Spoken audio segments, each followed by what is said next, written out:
ইতালির গুরুত্বপূর্ণ তথ্য। ইতালির আগের নাম। ইতালির ইতিহাসে এটি বিভিন্ন সময়ে বিভিন্ন নামে পরিচিত ছিল।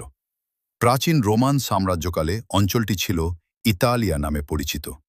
মধ্যযুগে কিছু অংশ পাপাল স্টেটস ও কিংডম অফ সার্ডিনিয়া নামে পরিচিত ছিল। ইতালি কখন স্বাধীন হয়? বর্তমান ইতালি রাষ্ট্র 1861 সালের 17 মার্চ প্রতিষ্ঠিত হয়, যা একীভূত রাজ্য হিসেবে স্বাধীনতার সূচনা। ইতালির সম্পদ। প্রাকৃতিক সম্পদ: লবণ, পটাশিয়াম, কয়লা, অ্যাসবেস, প্রাকৃতিক গ্যাস। সৌন্দর্য ও সংস্কৃতি: পর্যটন শিল্পের জন্য বিশ্বখ্যাত স্থাপনাসমূহ, যেমন Colosseum, Venice, leaning tower of Pisa. ভৌগোলিক সুবিধা: ভূমধ্যসাগরের তটবর্তী অবস্থান, বাণিজ্য ও সামুদ্রিক কার্যক্রমের জন্য গুরুত্বপূর্ণ। ইতালির আয়ের উৎস: পর্যটন শিল্প। বিশ্বব্যাপী প্রতি বছর কোটি কোটি পর্যটক ভ্রমণ করে।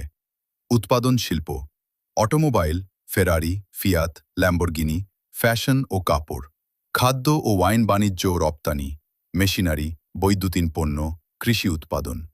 ইতালির বর্তমান জনসংখ্যা আনুমানিক 60 মিলিয়ন জনসংখ্যা।